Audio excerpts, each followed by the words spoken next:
আসসালামু আলাইকুম রহমতুল্লাহ বরকাত। বিসমিল্লাহির রহমানির রহিম। আলহামদুলিল্লাহি রাব্বিল আলামিন ওয়াসসালাতু ওয়াসসালামু আলা সাইয়্যিদিল মুরসালিন নবিয়িনা মুহাম্মদ ওয়া আলা আলিহি ওয়া সাহবিহি আজমাইন, আম্মা বাদ।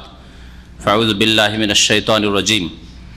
কুল কুল্লুন ইয়ামালু আলা শাকিলাতিহি ওয়া ফারাব্বুকুম আ'লামু বিমান হুয়া আহদা সাবিলা।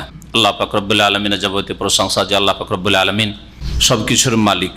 আল্লাহ পাক রব্বুল আলম যাকে ইচ্ছা সম্মানিত করেন আর যাকে ইচ্ছা আল্লাহ পাক রব্বুল আলম লাঞ্ছিত করেন। আল্লাহ পাক যাকে ইচ্ছা হিদায়াতের তৌফিক দান করেন আর যাকে ইচ্ছা গুমরাহির রাস্তায় ছেড়ে দেন।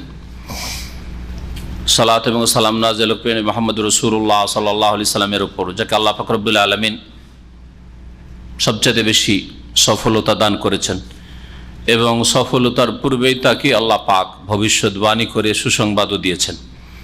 আমাদের তাফসির হচ্ছে সূরাতুল ইসরা বা সূরা বনী ইসরাইল থেকে। আজকে ইনশাআল্লাহ তাআলা আমরা শেষ করব। আয়াত নম্বর 84 থেকে তাফসির হবে। তার আগের কয়েকটি আয়াতে আল্লাহ পাক রব্বুল আলামিন রাসূলুল্লাহ সাল্লাল্লাহু আলাইহি ওয়াসাল্লামকে সুসংবাদ দিয়েছেন। একটি সুসংবাদ ছিল যে আয়াতগুলি তাফসির আমরা করেছি। সুসংবাদ ছিল যে তুমি তাহাজ্জুদ আদায় করো, তাহলে তোমাকে আল্লাহ পাক প্রশংসিত স্থানে মাকামে মাহমুদে পৌঁছিয়ে দেবেন। আল্লাহ পাক ওয়াদা করেছেন যে হে নবী মুহাম্মদ সাল্লাল্লাহু আলাইহি ওয়াসাল্লাম, আর সূরা হচ্ছে মক্কি সূরা। নবী সাল্লাল্লাহু আলাইহি ওয়াসাল্লাম অত্যন্ত দুর্বল, অসহায়, মজলুম, নির্যাতিত, হেউ কাফের মুশরিক নেতাদের সামনে।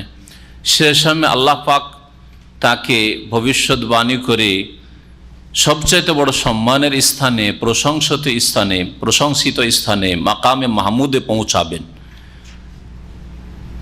এই ওয়াদা করছেন। এর চাইতে বড় সুসংবাদ আর কি হতে পারে? আল্লাহ পাক রব্বুল আলামিন তারপরে সুসংবাদ দিচ্ছেন আয়াত নম্বর 80-তে। তাতে রয়েছে ওয়াকুর রব্বে আদখিলনি মুদখালা সিদক ওয়া আখরিজনি মুখরাজা সিদক ওয়াজআলনি মিন লাদুনকা সুলতানান নাসিরা। আল্লাহ পাক এখানে সুসংবাদ দিয়েছেন নবী করিম সাল্লাল্লাহু আলাইহি ওয়াসাল্লামের হিজরতের, যে আর জুলম বেশি দিন মক্কায় তোমার ওপর, তোমার সাথী সঙ্গী সাহাবায়ে কেরাম রাদিয়াল্লাহু আনহুমের ওপর থাকবে না। জুলমের অবসান ঘটবে। তোমাকে এখন এখান থেকে হিজরত করতে হবে মদিনার উদ্দেশ্যে। আল্লাহ পাক বলছেন যে হে নবী তুমি এই দোয়া করো, তার মানে শীঘ্রই তোমাকে এখান থেকে সহি সালামত আমি বের করে নেব। তোমাকে এরা বের করে দেবে না, আমি বের করে নেব। আমার নির্দেশে তুমি হিজরত করবে আর সহি সালামত নিরাপদ সসম্মানে তুমি মদিনা মুনাওয়ারায় প্রবেশ করবে।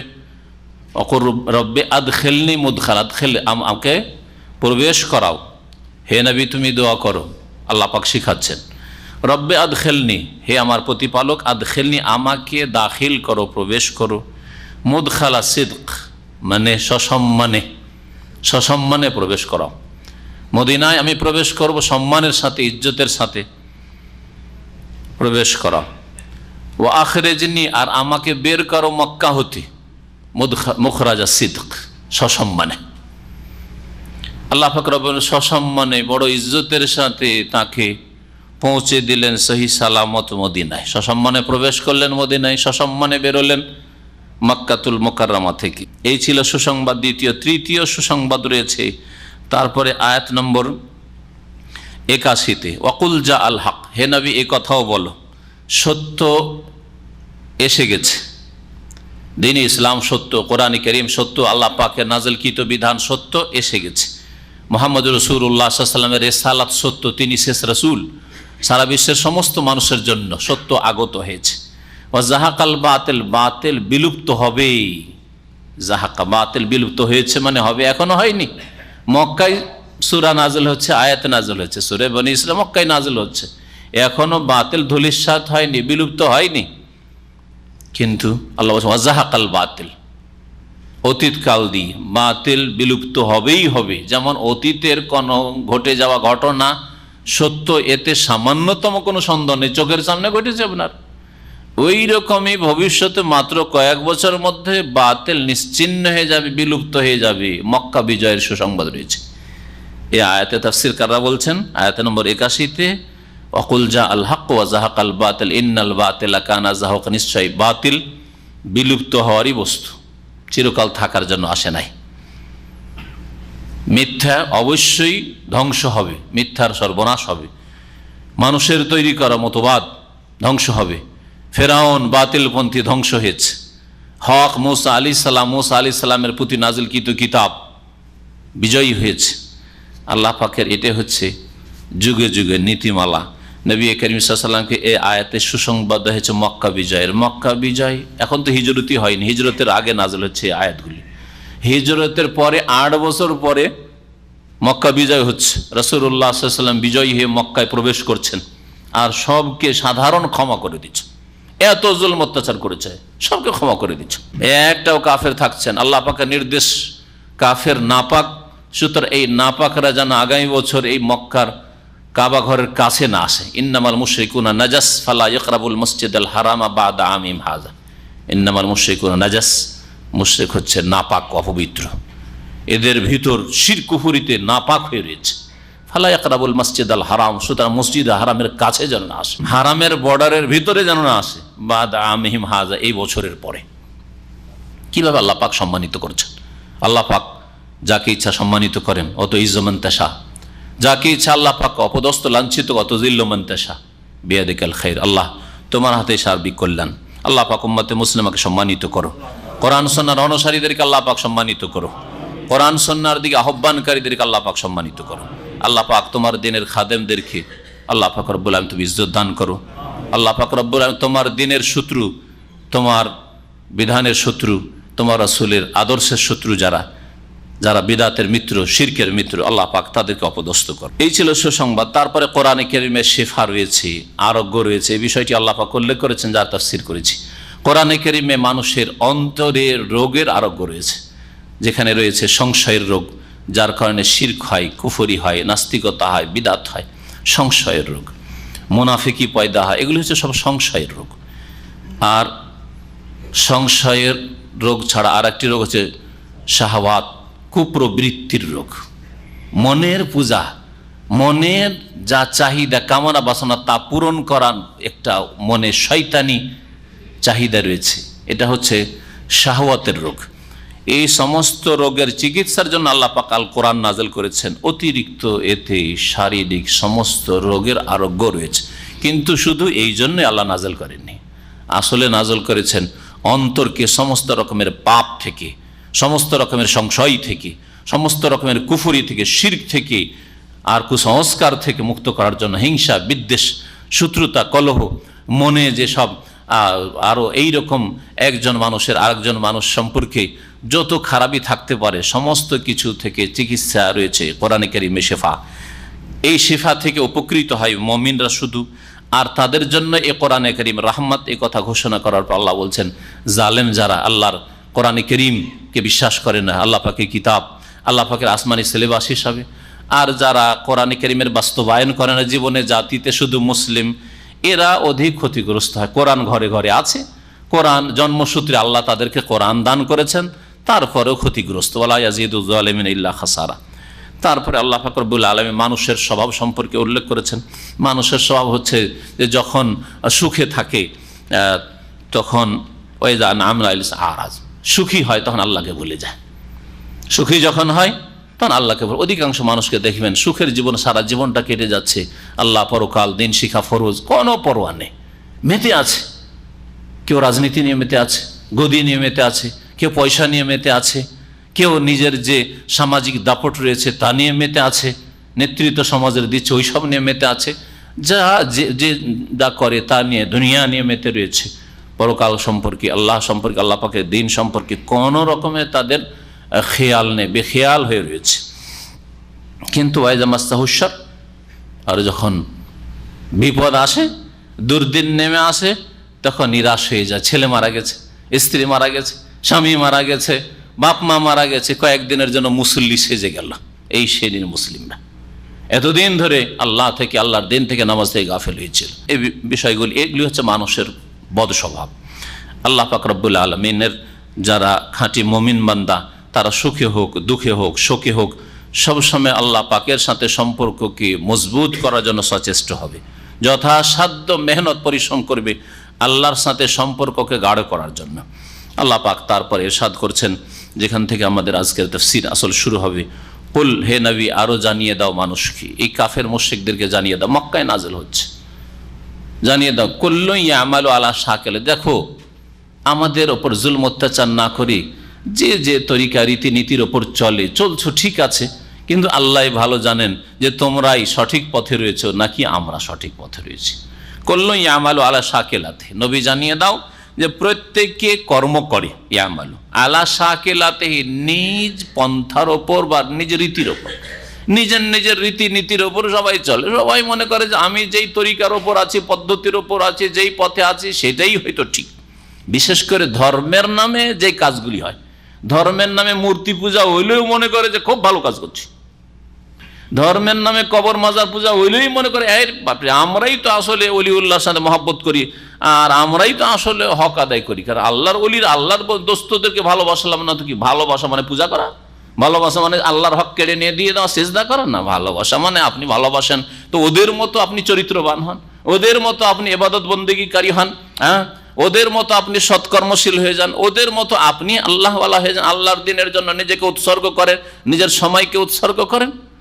আর ভালোবাসার মানে তো এই নয় যে আল্লাহর হক কেড়ে নিয়ে তাদেরকে দিয়ে দাও, সেজদা তাদেরকে দিয়ে দাও, রুকু তাদেরকে দিয়ে দাও, জবাই তাদেরকে দিয়ে দাও, আর মান্যত তাদেরকে দিয়ে দাও, ইবাদত বন্দেগী ভাগাভাগি করে দাও, আল্লাহর হক তাদেরকে দিয়ে দাও। এটা না। আল্লাহ পাক বলছেন যে ফারাব্বুকুম আলামু, জানিয়ে দাও যে তোমাদের প্রতিপালক যিনি আল্লাহ, তিনি সবচেয়ে বেশি জানেন। বেমান হুয়া আহদা সাবিলা, কে অধিক সঠিক পথ প্রাপ্ত, কে সবচেয়ে বেশি সঠিক পথের পথিক, সঠিক পথের সবচেয়ে বেশি কে পথিক, কে সঠিক পথের উপর আছে, আমি মুহাম্মদ সাল্লাল্লাহু আলাইহি সাল্লাম আর আমার সাথী সঙ্গীরা, নাকি এই কুরাইশরা যে তাদের 360টি মূর্তির ধর্মের ওপর রয়েছে, তারা সঠিক পথে রয়েছে? আল্লাহই ভালো জানেন। সবাই নিজ নিজ কাজ করে যাচ্ছ, আর মানবে না, যদি না মানবে ঠিক আছে, আল্লাহ পাক ভালো জানেন যে কে হক পথে আছে। আল্লাহ চূড়ান্ত ফয়সালা শিগগির করবেন। তারপরে যে আয়াত রয়েছে তাতে রূহ আত্মার কথা রয়েছে। মক্কার মুশরিকরা যেহেতু তাদের থেকে সিনিয়র মনে করতো ইহুদিদেরকে, যারা মদিনায় বসবাস করত, ইহুদিরা যেহেতু ধর্মীয় কিছু জ্ঞান রাখতো, আর মক্কার মুশরিকরা মূর্তি পূজা করে, ধর্মের কোনো জ্ঞান নেই। যেমন হিন্দু সমাজের লোকেরা কিছুই জানে না ধর্ম সম্পর্কে, জিজ্ঞেস করে ধর্ম কি? ধর্মকে বাপ দাদা যেটা করেছে ওইটার নাম ধর্ম। ধর্ম যে কোনো গ্রন্থ থেকে জানবে না, কিছু নেই। কিন্তু যারা আহলে কিতাব তুলনামূলক কিছু জ্ঞান রাখে, যদিও বিকৃত জ্ঞান তাদের কাছে, ভ্রান্ত জ্ঞান রয়েছে, কিন্তু কিছু জ্ঞান রাখে, নলেজ রাখে। তো ইহুদিরা যারা মক্কার মুশরিক তাদের তুলনায় কিছু জ্ঞান রাখতো, তো কিছু প্রশ্ন জানার জন্য মক্কার মুশরিকেরা কয়েকজন লোককে পাঠাইলো, কয়েকজন লোক নেতা লোকদেরকে পাঠাইলো যে যাও গিয়ে মদিনা গিয়ে ইহুদিদের কাছ থেকে কিছু প্রশ্ন শিখে এসো। এমন আমার প্রশ্ন শিখেছো যে ওই প্রশ্নগুলো যদি মোহাম্মদকে করা যায় সাল্লাল্লাহু আলাইহি ওয়াসাল্লাম, তো প্রশ্নগুলো উত্তর দিতে পারবে না, আর উত্তর যদি না দিতে পারে তাহলে তাকে আরো বেশি হেও করবো আমরা। তখন তুমি আমার উত্তর দিতে পারো না বলে আল্লাহর নবী আর রসুল হয়ে এসছো, কোন কথা? হ্যাঁ, তো ইহুদিরা তাদেরকে 3টা প্রশ্ন শিখিয়ে দিয়েছিল। আসহাবে কাহাফ, সূরা কাহাফে যাদের কথা রয়েছে, হ্যাঁ, আম হাসিবতা আন্না আসহাবাল কাহফি ওয়া রাকিমে কানু মিন আয়াতিনা আজাবা, গুহায় যে বেশ কিছু যুবকরা ঢুকে পড়েছিল আর কয়েকশো বছর শুয়ে থেকে গেছিল, আর ওখানেই তারা মারা গেছে, আর ওখানেই তাদের কবর হয়ে গেছে। ওদের ঘটনাটা যে প্রাচীন যুগে ঘটেছিল কয়েকশো বছর আগে, ওটা কি? এই প্রশ্ন করবে। ইহুদিরা জানতো যে মুহাম্মদ সাল্লাল্লাহু আলাইহি ওয়াসাল্লামের কাছে তো তাওরাত ইনজিলের জ্ঞান নেই, ও তো জন্মেছে মক্কায়, তাওরাত ইনজিল সম্পর্কে কিছু জানে না, আগের কিতাব সম্পর্কে কোনো জ্ঞান নেই। তাহলে যদি নবী না হইতে বলতে পারবে না, কোত্থেকে জানবে এই ঘটনা? এই ঘটনা তো আমরা জানি, শুধু যাদের কাছে কিতাবের তাওরাত ইনজিলের জ্ঞান আছে, বাইবেলের জ্ঞান আছে, তারা জানি। এই প্রশ্ন করবে। আর একটা প্রশ্ন করবে জুলকারনাইন সম্পর্কে। এক বড় শক্তিশালী রাজা ছিল, যে ছিল জুলকারনাইন। এই জুলকারনাইন পূর্ব থেকে পশ্চিম, পূর্ব দিকে ভ্রমণ করেছে, আর শুধু ভ্রমণ না, বিজয় লাভ করতে করতে একেবারে পূর্বে যত দূর পর্যন্ত মানুষ সেই যুগে বসবাস করতে পৌঁছে গেছে। আবার পশ্চিম দিকে সফর করেছে, পশ্চিম দিকে গিয়ে যত দূর মানুষ বসবাস করে আটলান্টিক পর্যন্ত পৌঁছে গেছে। উত্তর দিকে সফর করেছে, আর পৌঁছে গেছে সেই ইয়াজুজ মাজুজের এলাকা পর্যন্ত। দক্ষিণ দিকের সফরের কথা বলা হয়নি, হয়েছে কি তফসিরে বলেছে, কারণ দক্ষিণ দিকে সাগর, আর মানুষ বসবাস করে না। তো মানুষ যেখানে বসবাস করে সেখানে আবার কি জন্য যাবে? বিজয় লাভ করা যাবে যে এলাকায় মানুষ বসবাস করে। এই জুলকারনাইন একজন রাজা ছিল, খুব প্রভাবশালী, বড় শক্তিশালী রাজা। ওই রাজার ঘটনা কি একটু মোহাম্মদকে তোমরা জিজ্ঞেস করবে, যদি নবী হয় জবাব দিতে পারবে। আর জিজ্ঞাসা করবে আত্মা সম্পর্কে, রূহ সম্পর্কে। 3টা প্রশ্ন করবে, যদি দুটোর উত্তর দিতে পারে তাহলে জানবে যে নবী সে। দুটোর যদি উত্তর দিতে পারে তাহলে নবী। তাফসীর কিতাবাদিতে এইভাবে লেখা হয়েছে। রাসূলুল্লাহ সাল্লাল্লাহু আলাইহি ওয়াসাল্লামের উপর আয়াত নাযিল হলো আসহাবে কাহাফ, গুহার যুবকদের সম্পর্কে। সূরা কাহাফে আলোচনা, তাফসীর আমাদের হয়ে গেছে। জুলকারনাইন সম্পর্কে তাও কোন সূরায় রয়েছে? সূরা কাহাফে রয়েছে। ওয়াসআলুনাকা আন যিল কারনাইন, হে নবী তোমাকে এরা জিজ্ঞেস করে জুলকারনাইন সম্পর্কে, তোমাকে শোনাচ্ছি জুলকারনাইনের ঘটনা হচ্ছে, আল্লাহ পাক শুনিয়ে দিয়েছেন। তারও তাফসীর শেষ হয়ে গেছে আমাদের। এখানে সূরা বনী ইসরাঈল 3য় প্রশ্নের উত্তর রয়েছে ওয়াসআলুনাকা আনির রূহ, হে নবী তোমাকে এই মুশরিকরা, কুরাইশরা, মক্কার মুশরিকরা জিজ্ঞেস করে রূহ সম্পর্কে, আত্মা সম্পর্কে। কুলির রূহ মিন আমরি রাব্বি, হে নবী তুমি বলে দাও যে রূহ হচ্ছে, আত্মা হচ্ছে আমার প্রতিপালকের নির্দেশের অন্তর্ভুক্ত। আমার প্রতিপালকের যেসব আদেশ রয়েছে সেসব আদেশের একটি আদেশ হচ্ছে রূহ। আল্লাহ পাকের নির্দেশে আত্মা আসে শরীরে। মায়ের পেটে যখন বাচ্চা 120 দিনের হয় তখন তাতে আত্মা চলে আসে, আল্লাহ পাকের নির্দেশ। কোন রূহ আসো, আসে। আর যখন আল্লাহ কাউকে মওত দিতে চান, মৃত্যু দান করতে চান, তখন আল্লাহ বলেন যে এই আত্মা বেরিয়ে আসো, বেরিয়ে যায়। বসে আছে, বসে থাকতে থাকতে ঢলে পড়ে গেল, শুয়ে আছে, শুয়ে থাকতে আর কথা বলেন না, শেষ হয়ে গেল। বুঝতে পারে না কেমন আত্মা ছিল, আর আবার বেরিয়ে গেল, কোনখান দিয়ে বেরিয়ে গেল কিছু টের পাচ্ছেন? কিছুই টের পাচ্ছেন না। আল্লাহ পাক রব্বুল আলামিন দুটো প্রশ্নের উত্তর তো দিয়েছেন, ওই গুহার যুবকদের সম্পর্কে আর জুলকারনাইন সম্পর্কে। কিন্তু রূহ সম্পর্কে মানুষের সীমিত জ্ঞান দিয়ে এই বিষয়, সূক্ষ্ম বিষয়টি উপলব্ধি করা অসম্ভব, যার ফলে আল্লাহ পাক এই বিষয়টিকে গুটিয়ে রেখে দিয়েছেন। বলছেন যে এটা হচ্ছে আল্লাহ পাকের নির্দেশ। আল্লাহ পাকের নির্দেশ যেসব রয়েছে তার একটি এটি, ওমা উতীতুম মিনাল ইলমি ইল্লা কালিল, আর তোমাদেরকে যেটুকু জ্ঞান দেওয়া হয়েছে তা খুবই স্বল্প, একেবারে অল্পই জ্ঞান দেওয়া হয়েছে। আর এই অল্প সীমিত জ্ঞান দিয়ে রূহকে বুঝবে, তা হবে না, এটা হবে না, এটা সম্ভব না। তারপরে আল্লাহ পাক ইরশাদ করছেন ওয়ালা ইন শি'না লানাযহাবান্না বিল্লাযী আওহায়না ইলাইকা, হে নবী মুহাম্মদ সাল্লাল্লাহু আলাইহি সাল্লাম আমি যদি চাই তো তোমার প্রতি যে কোরআন নাযিল করেছি আর করছি তা আমি মুহূর্তের মধ্যে তোমার অন্তর থেকে টেনে নেব। সারা পৃথিবীতে এত যে মানুষের ঘরে কোরআনে কারীমের কপি রয়েছে, আর কোরআনে কারীমের হাফেজ কত লক্ষ লক্ষ রয়েছে, আল্লাহ যদি চান মুহূর্তের মধ্যে তা অন্তর থেকে টেনে নেবেন, আর ঘর থেকে আল্লাহ পাক টেনে নেবেন। অথবা কপিগুলি থেকে যাবে, সাদা পাতা শুধু থেকে যাবে, তাতে কোনো লিখা নেই। আল্লাহ করতে সক্ষম না, সক্ষম নন? এই কথাই আল্লাহ এখানে বলছেন। ওয়ালা ইন শি'না, আমি আল্লাহ যদি চাই, লানাযহাবান্না বিল্লাযী আওহায়না ইলাইক, তবে অবশ্যই সরিয়ে দিতে পারবো, অবশ্যই সরিয়ে দেবো আমি চাইলে ওই কিতাবকে, ওই গ্রন্থকে যা হে নবী তোমার প্রতি ওহী করেছি। কোরআন যে ওহী করেছি তা ইচ্ছা করলে তোমার অন্তর থেকে মুছে দিতে পারবো, মানুষের অন্তর থেকে মুছে দিতে পারবো, কোরআনের কপি থেকে আমি মিটিয়ে দিতে পারবো। সুম্মা লা তাজিদু লাকা বিহি আলাইনা ওয়াকিলা, তারপরে আমি কোরআন যে তোমাদের কাছ থেকে কেড়ে নিলাম, এর বিরুদ্ধে, আমার বিরুদ্ধে এ সম্পর্কে কোনো কর্মবিধায়ক পাবে না, যে কেউ তোমার সাহায্য করবে আর আবার নিয়ে যাবে সেটাকে ফিরিয়ে, এইরকম কোনো শক্তি পাবেন। এক কথায় আল্লাহ পাক এখানে তার তৌহিদ, একত্ব দেখাতে চেয়েছেন। যদি তৌহিদে আল্লাহর একত্বে কারো ভাগ থাকতো তো তিনি হতেন মুহাম্মদ রাসূলুল্লাহ সাল্লাল্লাহু আলাইহি ওয়াসাল্লাম, তাই না? আল্লাহ যদি কাকে ভাগাভাগি করতেন যে তার একত্বে, তাহলে নবীকে কিছু ভাগ দিতেন। সবচেয়ে শ্রেষ্ঠ মানুষ তিনি, সবচেয়ে শ্রেষ্ঠ ব্যক্তি, আল্লাহ পাকের মাখলুক তিনি।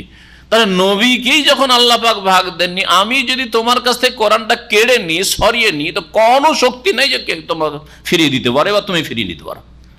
তাহলে তারপরে আবার কার জন্য রুকু, আর কার জন্য সিজদা, আর কার জন্য পূজা? আল্লাহ ছাড়া।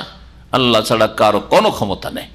আল্লাহ ছাড়া কেউ না আল্লাহ পাকের কাজগুলি কেউ করতে পারে, কোনো একটি কাজ সামান্য, আর না আল্লাহ পাকের ইবাদত বন্দেগীতে কেউ শরীক রয়েছে। ইল্লা রহমাতাম মির রব্বিক, তবে তোমার প্রতিপালকের এই হচ্ছে অনুগ্রহ যে আমি কেড়ে নিনি। ওহী নাযিল করে তোমার অন্তরে রেখেছি, হৃদয় মুখস্থ করিয়ে দিয়েছি, তোমাকে সুরক্ষিত করে দিয়েছি। আর কোরআন সুরক্ষিত রয়েছে, অসংখ্য মানুষ রয়েছে সুবহানাল্লাহ হাফেজে কোরআন, আর অসংখ্য পৃথিবীতে কপি ছড়িয়ে রয়েছে। এক দেশ থেকে কোরআন যদি কেড়ে নাও, সারা পৃথিবী বহু দেশে থাকবে। এক জাতি থেকে কোরআন যদি কেড়ে নাও, বহু জাতি থাকবে। এক জাতিকে যদি কাফের মুশরিক বানিয়ে দাও, নাস্তিক বানিয়ে দাও, বহু জাতি পয়দা হবে। ওয়াইন তাতাওয়াল্লাউ ইস্তাবদিল কওমান গায়রাকুম সুম্মা লা ইয়াকুনু আমসালাকুম। আল্লাহ পাক বলছেন, হে মুসলিমরা, তোমরা যদি ফিরে যাও, বিমুখ হয়ে যাও, ইস্তাবদিল কওমান গায়রাকুম, তোমাদের বাদ দিয়ে আল্লাহ অন্য জাতিকে নিয়ে আসবেন যারা মুমিন মুসলিম হবে। নতুন নতুন ইসলাম গ্রহণ করছে, দেখুন পশ্চিমারা ইসলাম গ্রহণ করছে, আজকে মহিলারা ইসলাম গ্রহণ করছে। ইস্তাবদিল কওমান গায়রাকুম, মুসলিমের ঘরে নাস্তিক বেদিন পয়দা হচ্ছে, মুসলিমের ঘরে আল্লাহ দ্রোহী, ইসলাম দ্রোহী, ইসলামের শত্রু আর হজের শত্রু, হ্যাঁ, আর কোরবানির শত্রু, এসব পয়দা হচ্ছে, তাই না?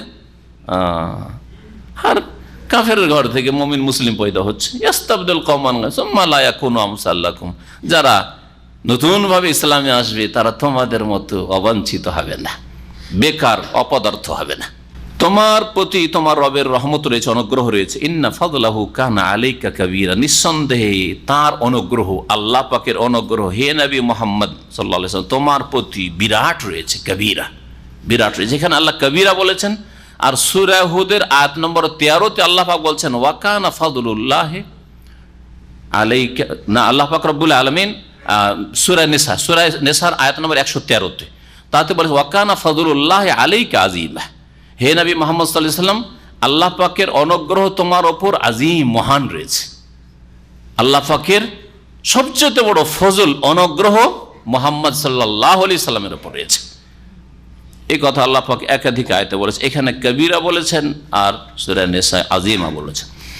তারপরে মহান আল্লাহ কোরআনে কারীম সম্পর্কে চ্যালেঞ্জ করছেন ওই সব মানুষকে যারা কোরআনে কারীমকে অস্বীকার করে, কোরআনে কারীম কি আল্লাহর বাণী বলে স্বীকার করতে চায় না, কোরআনে কারীম কি আসমানি সিলেবাস, আল্লাহর নাযিলকৃত বিধান হিসাবে জীবনের সমস্ত ক্ষেত্রে স্বীকার করতে চায় না, মানতে চায় না।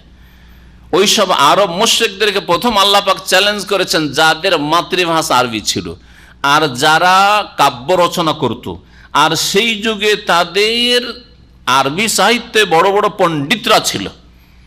আরবি সাহিত্য যত উন্নতি করেছিল, আরবি আদব সাহিত্য যত উন্নতি করেছিল মুহাম্মদ রাসূলুল্লাহ সাল্লাল্লাহু আলাইহি ওয়াসাল্লামের জামানায়, যখন কোরআন নাযিল হচ্ছিল সেই সময়, আজকেও এত উন্নত আরবি সাহিত্য না। বড় বড় কবি সেই যুগে পয়দা হয়েছে, জাহিলি যুগে আর তারপরে ইসলামের যুগেও। সেই সময় আল্লাহ পাক চ্যালেঞ্জ করেছেন যে কোরআনকে যদি আল্লাহ পাকের বাণী বলে বিশ্বাস না করো, বলো মুহাম্মদ রচনা করে নিয়ে আসছে, মুহাম্মদ কবি, অথবা মুহাম্মদের কাছে কোনো গণক নিয়ে আসছে, হ্যাঁ, মুহাম্মদকে কেউ শিখিয়ে দিচ্ছে, এই মুহাম্মদের তৈরি করা কথা, এইসব কথা যদি বলো তাহলে তোমাদেরকে চ্যালেঞ্জ করলাম যে কোরআনে কারীমের মতো একটি কোরআন নিয়ে আসো। এই আয়াতে, আয়াত নম্বর 88 সূরা বনী ইসরাইল, এতে আল্লাহ পাক কোরআনের মতো আরেকটি কোরআন নিয়ে আসতে বলেছেন। কোন দিক থেকে? কোন দিক থেকে কোরআনের মতো কোরআন? একটা বই নিয়ে চলে আসলে হবে? হ্যাঁ, একটা পুস্তক নিয়ে চলে আসলে হবে না, ভাষার দিক থেকে। ভাষায় যে অলংকার থাকে, অলংকার পূর্ণ এইরকম বাণী নিয়ে আসো তো দেখি কোন মানুষ তৈরি করে তোমরা। ফাসাহাত আর বালাগাত, যেটাকে অলংকার বিদ্যা বলা, অলংকার পূর্ণ এইরকম বাণী তৈরি করে নিয়ে আসো দেখি। কোরআনে কারীমের আর একটা দিক রয়েছে, কোরআনে কারীমে অদৃশ্যের অনেক সংবাদ রয়েছে, গায়বিয়াত, অতীতে বহু ঘটনা ঘটেছে, সত্য ঘটনা কোরআনে পেশ করা হয়েছে।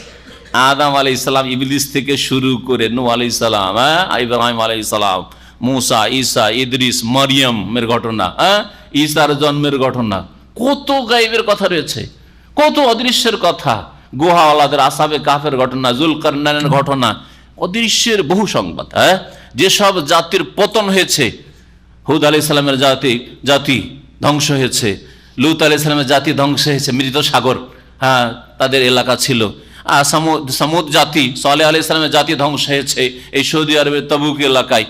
এইসব খবর যে কোরআনে কারীম আছে, এইরকম গায়বী অদৃশ্যের নতুন সংবাদ তোমরা সংবাদ পূর্ণ কোনো গ্রন্থ নিয়ে আসো তো দেখি, যাতে অতীতের অদৃশ্যের কথা, গায়বের কথা রয়েছে যেগুলি চোখের আড়ালে, এইরকম, আর সেগুলি সত্য হইতে হবে, কাল্পনিক না, উপন্যাস চলবে না। আর ভবিষ্যতের বহু কথা কোরআনে কারিমে রয়েছে। ভবিষ্যৎবাণী কোরআনে কারিমে যেরকম ভবিষ্যৎবাণী রয়েছে, দুনিয়াতে যা ঘটবে আরো কিছু, তারপরে মওতের পরে যা ঘটবে, আখিরাতে জান্নাত জাহান্নাম, দুনিয়াতে যেসব ঘটবে তার মধ্যে বহু গায়েবের কথা কোরআনে কারিমে রয়েছে। নেই কি কোরআনে কারিমে? হ্যাঁ, কিয়ামতের বড় নিদর্শন সম্পর্কে নেই কোরআনে কারিমে? ইয়াজুজ মাজুজের কথা নেই? কোরআনে কারিমে দাব্বাতুল আরদ, এক জন্তু বেরিয়ে আসবে আর তোকাল্লিমুহু, মানুষের সাথে কথা বলবে, কোরআনে কারিমে নেই? যা পৃথিবীতে ঘটবে পৃথিবী ধ্বংস হওয়ার আগে, আখিরাতের আগে। মওতের পরে কি হয় নেই কোরআনে কারিমে, রাসূলের হাদিস। এইরকম গায়েবের সংবাদপূর্ণ, অতীতের আর ভবিষ্যতের গায়েবের সংবাদে পরিপূর্ণ কিতাব গ্রন্থ রচনা করে নিয়ে আসো তো দেখি। তারপরে কোরআনে কারিমে সুন্দর সুন্দর আকীদার বিষয়, বিশ্বাসের বিষয়, ফেতের বিষয় রয়েছে, সুন্দর সুন্দর বিধিবিধান, শরীয়তি বিধিবিধান রয়েছে, হুকুম আহকাম রয়েছে, হালাল হারাম। এবং এগুলোতে যে সায়েন্টিফিক রহস্য, তখন তো মানুষ সায়েন্স জানতো না। কেন শুকরের গোশত হারাম, কেন কুকুরের গোশত হারাম, কেন কুকুরে যদি মগু দিয়ে দেয় 7 বার করে ধুইতে, তার মধ্যে একবার মাটি দিয়ে মাজতে হবে, মাটি দিয়ে পরিষ্কার করতে হবে থালা বাসন। এসবের সায়েন্টিফিক হিকমত নেই? হ্যাঁ, অবশ্যই আছে। তাই এইরকম বিধিবিধান সম্বলিত গ্রন্থ নিয়ে আসো তো দেখি। এই যে আল্লাহ পাক চ্যালেঞ্জ করেছেন কোরআনে কারীমের মতো একটি কিতাব নিয়ে আসো, মানে শুধু ভাষার দিক থেকে না, ভাষার অলঙ্কারের দিক থেকেও, সাহিত্যের দিক থেকেও, তারপরে অদৃশ্যের সংবাদ তাতে রয়েছে, অতীত আর ভবিষ্যতের এইসব দিক থেকে, আকীদার বিষয়ের দিক থেকে, তারপরে হালাল হারামের বিষয়ের দিক থেকে, শরীয়ত ইবাদত বন্দেগীর বিষয়ের দিক থেকে, যে এমন একটা কিতাব যাতে ইবাদত বন্দেগীর তরিকা রয়েছে, তাতে আকীদার কথাও রয়েছে, তারপরে তাতে ভবিষ্যৎবাণীও রয়েছে, তাতে যেসব হালাল হারাম করা হয়েছে তার হিকমতও রয়েছে, যে এটা হালাল এটা হারাম, তো এতে হিকমত কি রহস্য, এইরকমও রয়েছে। এইরকম কিতাব নিয়ে আসতে দেখি। এই চ্যালেঞ্জের সামনেই তখনকার যুগের বড় বড় যারা কবি ছিল তারা বলেছে যে না, সম্ভব না। তারা সবাই স্বীকার করেছে যে কোরআন লাইসা হাযা মিন কালামিল বাশার, কোরআন মানুষের কথা না, মানুষের কথা না। আমরা এইরকম কথা রচনা করতে পারবো না, এইরকম 2-4টা লাইন আমরা লিখতে পারবো না। এই আয়াতে কোরআনের মতো একটি কোরআন নিয়ে আসতে বলে, কিতাব নিয়ে আসতে বলেছেন। কুল, হে নবী তুমি তাদেরকে চ্যালেঞ্জ করে বলে দাও, লাইন ইজতামাআতিল ইনসু ওয়াল জিন। তারপরে শুধু এক দেশের লোককে আল্লাহ চ্যালেঞ্জ করেননি, সারা বিশ্বের সমস্ত মানুষকে। শুধু সমস্ত মানুষকে চ্যালেঞ্জ করেননি, সমস্ত জিনকে আল্লাহ চ্যালেঞ্জ করছে। মানুষ আর জিন সবাই মিটিং করো, আর মিটিং করে সবাই মিলে চেষ্টা করো যে কিছু আমি বানাইলাম, কিছু তোমরা বানাও, কিছু মানুষে বানাইলো, কিছু জিনে বানাইলো, রচনা করলো, আর এইরকম একটা গ্রন্থ নিয়ে আসো। আর কোরআনের মতো সেই অলঙ্কারপূর্ণ আর ওই রকমই যেসব গুণগুলি বললাম কোরআনে কারিমে রয়েছে, কিছুই বললাম, কিছু সামান্য বললাম, এছাড়া বহু গুণ কোরআনে কারিমে রয়েছে। এইরকম গুণ আর বৈশিষ্ট্য সম্পন্ন কিতাব রচনা করে নিয়ে আসো। লাইন ইজতামাআতিল ইনসু ওয়াল জিন, যদি মানুষ এবং জিন একত্রিত হয়ে যায়, আলা এই বিষয়ের জন্য, ইয়াতু বেমিসলি হাজাল কোরআন, যে এইরকম ধরনের একটি কোরআন নিয়ে আসবে, বেমিসলি হাজাল, এই কোরআনের মতো একটি কিতাব নিয়ে আসবে, গ্রন্থ নিয়ে আসবে। লা ইয়াতুনা বেমিসলি, আল্লাহ বলছেন যে এই ধরনের গ্রন্থ কিতাব কখনো নিয়ে আসতে পারবে না। লা ইয়াতুনা বেমিসলি, এই রকমের কোন কিতাব নিয়ে কখনো আসতে পারবে না। ওয়ালাউ কানা বাযুহুম লিবাযিন যাহিরা, যদিও তাদের একে অপরের জন্য সহায়ক হয়, সাহায্যকারী হয়। সারা বিশ্বের সমস্ত মানুষ একে অপরের সাহায্য করে, দুনিয়ার কোন কাজে একজন অপরজনের সবাই সাহায্য করে হয় না। কোন একটা দল করেন যতই হকের ওপর, কখনো সবাই সাহায্য করবে না। কোন একটা দিনের কাজ করেন, একবারে খালেস দাওয়াতের কাজ, কোরআন সুন্নাহর কাজ করছে, সবাই সাহায্য করবে? বরং যত হক হবে তত বেশি বিরোধী হবে। যত সত্য কথা বলবেন, যত হকের কথা বলবেন, তত বেশি বিরোধী হবে, বিরোধীদের সংখ্যা বাড়বে। আর যদি বিরোধী না থাকে তো জানবেন যে আপনি বাতিল, হকের উপরে না। কারো যদি বিরোধী না থাকে তাহলে জানবেন যে আপনি বাতিলের উপর আছেন, বাতিলের সাথে সমঝোতা করেন, যার ফলে বলছে ওদের কোনো অসুবিধা নেই, আমাদেরটা চলছে, তোমাদেরটা চলছে, সব ঠিক, সবটাই ঠিক। এই সবটাই ঠিকের থিওরির উপরে যদি আমল করেন তাহলে সবাই দোস্ত হয়ে যাবে, যেটা আল্লাহ চান নাই। নবীর সবাই দোস্ত হয়নি, বন্ধু হয়নি। আল্লাহ পাক রব্বুল আলামিন এই চ্যালেঞ্জ করেছেন। আর চ্যালেঞ্জ করে সূরা হুদের আয়াত নম্বর 13-তে, তাতে রয়েছে আল্লাহ পাক বলছেন ঠিক আছে গোটা কোরআনের মতো একটা কিতাব নিয়ে আসতে পারবেন না, তো 10টা সূরা নিয়ে আসুন। 10টা সূরা নিয়ে আসো, 10টি সূরা। এই চ্যালেঞ্জের সামনেও দাঁড়াতে পারেনি, মোকাবেলা করতে পারেনি কাফের মুশরিকরা। সূরা বাকারার প্রথম দিকে কয়েক রুকুর পরে রয়েছে ওয়াইন কুনতুম ফি রাইবিম মিম্মা নাযালনা আলা আবদিনা ফাতু বিসূরাতিম মিন মিসলিহি, সেখানে রয়েছে একটা সূরা নিয়ে এসো। সূরা হুদে রয়েছে ফাতু বিআশরি সুওয়ারিন মুফতারায়াত, 10টি সূরা বানিয়ে নিয়ে এসো। আর সূরা বাকারাতে চ্যালেঞ্জ, 10টাও পারলেন না, গোটা কোরআনের মতো একটা কিতাব গ্রন্থ নিয়ে আসতে পারলেন না, তো ঠিক আছে একটা সূরা নিয়ে এসো। ফাতু বিসূরাতিম মিন মিসলিহি, কোরআনের মতো একটা সূরা নিয়ে এসো, সূরা নাস, সূরা ফালাক, সূরা কাউসার, সূরা আসর, এরকম একটা সূরা নিয়ে আসো। আল্লাহ পাক বলছে যে পারবে না, তারপরেও আর পারেও নি। এইভাবে আল্লাহ পাক চ্যালেঞ্জ করেছেন। তারপরেও কাফের মুশরিকদের অধিকাংশকে তৌফিক হয়নি ঈমানের, কোরআনের প্রতি ঈমান নিয়ে আসেনি, বদনসিব, হতভাগা। আল্লাহ পাক তারপরে ইরশাদ করছেন ওয়ালাকাদ সাররাফনা লিন-নাসি ফি হাযাল কুরআন মিন কুল্লি মাসাল, আর নিঃসন্দেহে আমি মানব জাতির উদ্দেশ্যে এই কোরআনে কারিমে বারবার করে বিস্তারিত আলোচনা করেছি। আল্লাহ পাক কোরআনে কারীমের বিধিবিধান, উপদেশগুলিকে বারবার করে বিভিন্নভাবে বর্ণনা করেছেন। এই জন্যই এর আগে এইরকম একটি আয়াত গত সপ্তাহে বা তার আগের সপ্তাহে তাফসিরে এসছে, বলেছি যে একটা ঘটনাকে আল্লাহ পাক এক জায়গায় শুধু বয়ান করেননি, বিভিন্ন জায়গায় বিভিন্ন সূরায়। আদম আলাইহিস সালামের ঘটনা বিভিন্ন জায়গায়, হ্যাঁ, মূসা আলাইহিস সালামের ঘটনা বিভিন্ন সূরায়, হ্যাঁ, ইব্রাহিম আলাইহিস সালামের ঘটনা বিভিন্ন সূরায়। এইভাবে ঘটনাবলীকে আল্লাহ বিভিন্ন জায়গায় নিয়ে এসেছেন। সাররাফনা মানে বিভিন্নভাবে বর্ণনা করা। মিন কুল্লি মাসাল, সব রকমের উপমা বা দৃষ্টান্ত আল্লাহ পাক বর্ণনা করেছেন। ফাআবা আকসারুন নাস, কিন্তু অধিকাংশ মানুষ অস্বীকার করেছে ঈমান নিয়ে আসতে, বিশ্বাস করতে অস্বীকার করেছে কোরআনকে। ইল্লা কুফুরা, তবে কি করেছে তারা? কুফরি করেছে, হ্যাঁ কুফরি করেছে। অধিকাংশ লোক কুফরিতে লিপ্ত হয়েছে। ওয়াকালু, আর আরব মুশরিকরা বলেছিল, আরব মুশরিকেরা 6টা প্রস্তাব পেশ করেছিল রাসূলুল্লাহ সাল্লাল্লাহু আলাইহি ওয়াসাল্লামের কাছে, মুজিজা 6টা প্রস্তাব, হে মুহাম্মদ তোমাকে মানব। এই আয়াতগুলি যে সামনে আসছে সেই আয়াতগুলিতে উল্লেখ আছে এই বিষয়গুলি। রাসূলুল্লাহ সাল্লাল্লাহু আলাইহি ওয়াসাল্লাম রাত্রে বাড়ির একদিন শুয়ে আছেন, আর আরব মুশরিকদের মক্কার কয়েকজন নেতা একত্রিত হয়েছে, আবু জাহাল, উতবা, শাইবা, আর তারপরে আরো যেসব বড় বড় নাজরুল হারিস, এই উকবা বিন আবি মুঈত, এই বড় বড় নেতাগুলি জমা হয়েছে সব কাবা ঘরের কাছে। আর তাদের 360টা মূর্তি সেখানে রাখা আছে। ডেকে পাঠাও, যাও মুহাম্মদকে ডেকে নিয়ে এসো।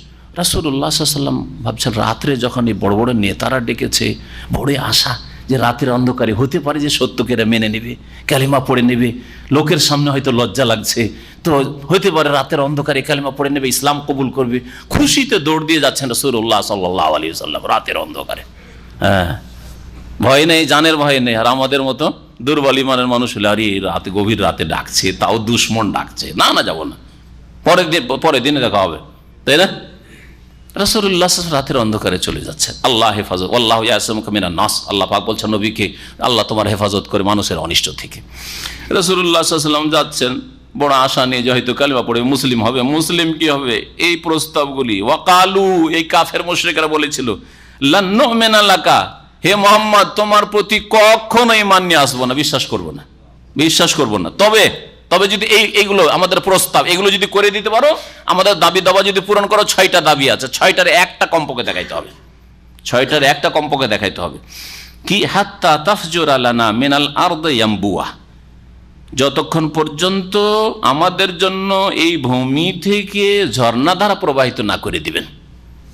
দেখেন মক্কায় চারিদিকে পাথর আর পানির অভাব, কত দূর দূর থেকে মশকে করে পানি নিয়ে আসতে হচ্ছে, ঝর্ণা প্রবাহিত করে দেয়, একটা নহর নদী চলুক, গঙ্গার মতো, পদ্মার মতো, যমুনার মতো, হ্যাঁ, আর সাইহন, জাইহন, ফোরাত, নীল, এইরকম একটা দরিয়া যদি বহিয়ে দিতে পারেন আপনি মক্কাতে, তাহলে আমরা ঈমান নিয়ে আসবো। আর কি বলছেন? আও তাকুনা লাকা জান্নাহ, অথবা আপনার একটা বাগান হোক, আপনি যখন নবী, আরে আমরা না হয় বাগানের মালিক হইলাম না, কিন্তু আপনি একটা বাগানের মালিক হন, মক্কায় একটা বিশাল বাগান করে দেন, আল্লাহ রাতারাতি একটা বাগান দিয়ে দিক আপনাকে। আর সেই বাগানটা হবে কিসের? মিন নাখিলিন ওয়া ইনাব, খেজুরের বাগান আর আঙ্গুরের বাগান। আঙ্গুরের জন্য আমাদের ওই তাইফে যেতে হচ্ছে, না ও তাইফে যাওয়ার দরকার নেই, আমরা মক্কাতে একটা বাগান চাই। আর সে বাগানের মালিক মোহাম্মদ তুমি হও, অসুবিধা নেই, তুমি মালিক। ফাতুফাজ্জিরাল আনহারা খিলালাহা তাফজিরা, শুধু বাগান না, বাগানের মাঝে মাঝে ফাঁকে ফাঁকে কি হইতে হবে? ঝর্ণাধারা প্রবাহিত করতে হবে। ঝর্ণা, যেন বাগানের ভিতর দিয়ে ঝর্ণা থাকে, নহর প্রবাহিত, পানিও পাওয়া যায় বাগানের ভিতরে। খেলাম দেন আর পানিও পেয়ে গেলাম, একেবারে পরিষ্কার পরিচ্ছন্ন স্বচ্ছ পানি। কয়টা প্রস্তাব হইল? দুইটা হয়েছে। আউতুসকেতাস সামা, অথবা আপনি এক কাজ করেন, আকাশকে টুকরো টুকরো করে আমাদের মাথার উপর ফেলে দেন দেখি, বৃষ্টি বর্ষণের মতো করে আকাশকে ফেলে দেন দেখি। কামা জামতা আলাইনা, যেমন আপনার ধারণা যে আমাদের উপর নাকি আকাশ থেকে আযাব নাযিল হবে। কারণ নবী সাল্লাল্লাহু আলাইহি ওয়াসাল্লাম যখন তাদেরকে এই ইমানের দাওয়াত দিতেন, সতর্ক করতেন, দেখো আল্লাহর প্রতি যদি ইমান না নিয়ে আসো তো কখন যে আযাব ইলাহি নাজিল হয়ে যায়, কখন যে আসমান থেকে আল্লাহ পাকের আযাব গজব নাজিল হয়ে যায়। দেখো আল্লাহ পাক রব্বুল তোমাদের আশেপাশে সামুদ সম্প্রদায়কে ধ্বংস করেছেন, আদ সম্প্রদায়কে ঘূর্ণিঝড় দিয়ে ধ্বংস করেছেন, লূত আলাইহিস সালামের জাতি ও সমকামী চরিত্রহীন জাতি, নোংরা জাতিকে আল্লাহ পাক ধ্বংস করেছেন। তোমাদের উপর কখন আযাব চলে আসতে পারে? নূহ আলাইহিস সালামের জাতিকে আল্লাহ পাক মহাপ্লাবন দিয়ে, বন্যা দিয়ে ধ্বংস করেছেন, তোমাদেরকেও ধ্বংস করতে পারে। এই যে আল্লাহ পাকের রাসূল সাল্লাল্লাহু আলাইহি ওয়াসাল্লাম এইভাবে তাদেরকে উপদেশ দিয়ে নসিহত করতেন। তো তখন তারা বলে, তুমি তো বলো যে নাকি আমরা যদি ঈমান না নিয়ে আসি তো আকাশ থেকে আমাদের উপর আযাব গজব নাযিল হবে। তো এক কাজ করো, আকাশটা উপরে দেখছি, আমাদের ভেঙে চুরে আমাদের উপর দেখি বর্ষা দাও, তো দেখি আকাশকে বর্ষা দাও আমাদের উপর টুকরো টুকরো, কেসাফান টুকরো টুকরো করে। এটাও যদি না করো, আওতাতিয়া বিল্লাহি ওয়াল মালাইকাতা কাবিলা, অথবা আল্লাহকে আর আল্লাহর ফেরেশতাদেরকে আমাদের সামনে একবার নিয়ে এসে দেখিয়ে দেন। একবার আমরা সচক্ষে আল্লাহকে দেখে নি, আর ফেরেশতাদেরকে, কেমন জিবরাইল, কেমন মিকাইল, কেমন ইসরাফিল, কেমন মালাকুল মউত, সবকে দেখে নি দেখি। এটা দেখিয়ে দাও, একবার শুধু দেখতে চাও, দেখে মুসলমান হবে। হ্যাঁ, দেখে মুসলিম হবে। অনেকে বলছে টাকার জন্য মুসলিম হবে, কত টাকা দিবে আমাকে? এক একজনের এক এক গরজ। আরব মুশরিকদের গরজ ছিল যে আমরা সচক্ষে আল্লাহকে দেখবো তাইলে মানবো, অথবা ফেরেশতাকে দেখবো তাইলে মানবো। চ্যালেঞ্জ। কয়টা প্রস্তাব হইল? 5টা হয়ে গেছে না? না 4টা? 4টা হয়েছে। আও ইয়াকুনা লাকা বাইতুম মিন যুখরুফ, অথবা ঠিক আছে এগুলো যদি না করতে পারো, এক কাজ করো, তুমি এই কুঁড়ে ঘরে বাস করো। তুমি কেন কুঁড়ে ঘরে বাস করবে যখন নবী রাসূল? আমরা নয় কুঁড়ে ঘরে বাস করি, কাঁচা ঘরে। তোমার একটা বাড়ি আল্লাহ তৈরি করে দিক, হয়ে যাক তোমার একটা বাড়ি মিন যুখরুফ, স্বর্ণ খচিত, স্বর্ণের তৈরি একটা বাড়ি। যখরুফ মানে যাহাব, স্বর্ণ খচিত একটা বাড়ি তোমার, অট্টালিকা, আর তাও একবারে স্বর্ণের ইট দিয়ে তৈরি। এটাও যদি না হয়, আও তার কাফিস সামা, অথবা আমাদের চোখের সামনে আপনি আকাশে চড়ে চলে যান। 6 নম্বর, আকাশে চড়ে যান, আমরা দেখবো। ওয়ালান নুমিনা লিরুকিয়াক, আর আপনি হঠাৎ করে এসে বলবেন যে আমি আকাশ থেকে ফিরে এসেছি, এটা মানবো না। কিন্তু যেমন মেরাজ, যে রাসূলুল্লাহ গেলেন আর আসার পরে সকালবেলা বললেন যে আমি মেরাজ থেকে এসেছি, বিশ্বাস করেছিল? আরে আকাশ থেকে তো এসেছেন মোহাম্মদ রাসূলুল্লাহ, বিশ্বাস করেছে? বলছেন না না, ওই রকম মানবো না, ওই রকম মানবো না। চোখের সামনে দেখায় তো আপনি ওপরে যাচ্ছেন। হ্যাঁ, আর শুধু যাওয়া, ওটাও মানবো না, ওটা আমাদের চোখে জাদু করতে পারেন আপনি, ওটাও বিশ্বাস করবো না। ওইটা দেখিয়ে দিল মানবে না। কি করতে হবে? ওপরে গিয়ে হাতে করে একটা কিতাব নিয়ে নামবেন আপনি। আউযুবিল্লাহ। আল্লাহ যাকে হেদায়েত করবে না তারা এরকমই করবে, তাই না? জি হ্যাঁ।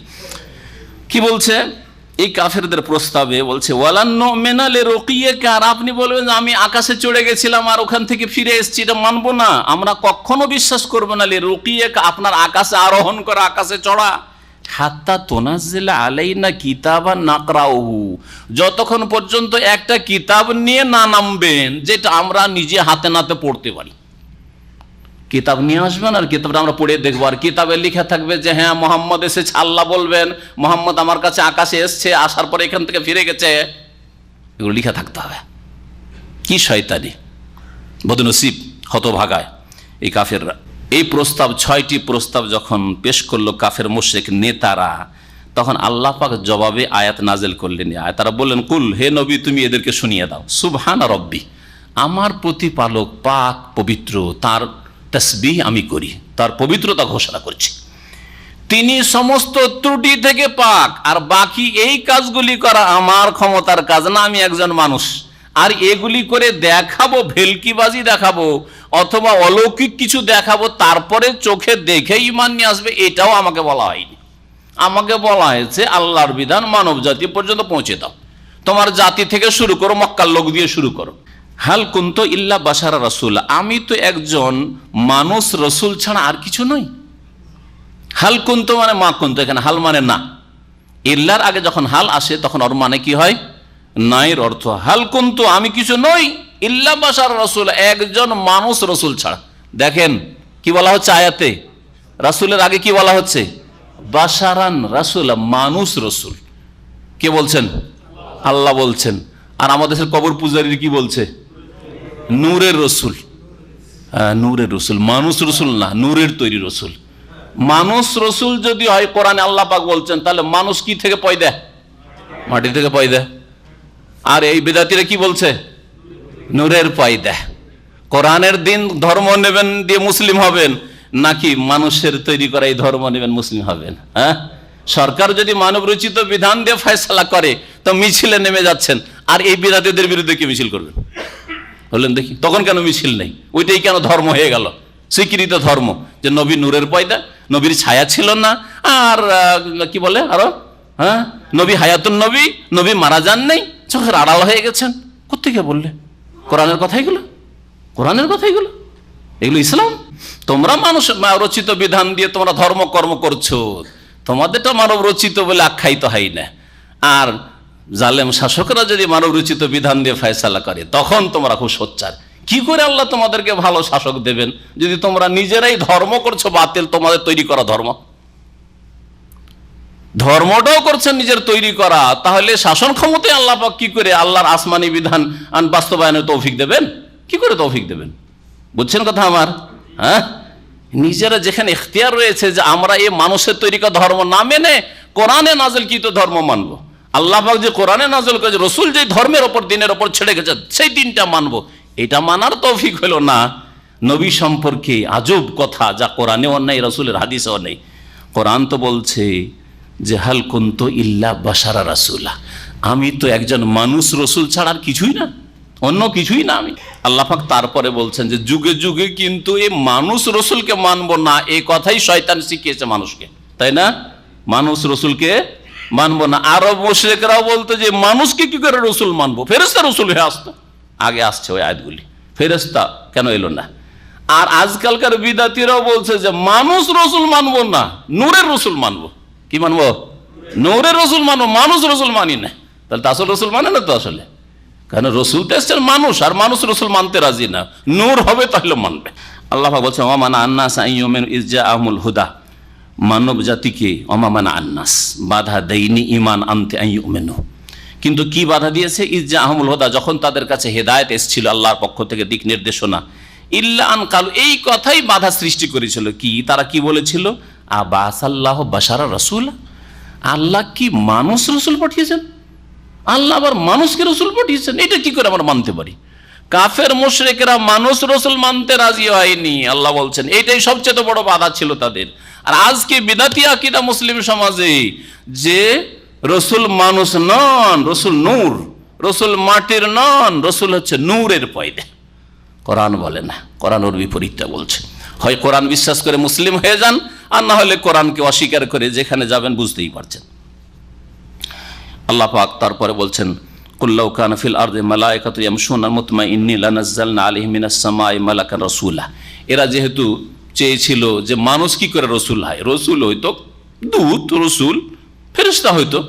আল্লাহ বলছে দেখো, ফেরেশতা যদি রসুল করে পাঠাইতাম তাহলে অসম্ভব হয়ে যেত। দুটোর একটা অবস্থা হইতো।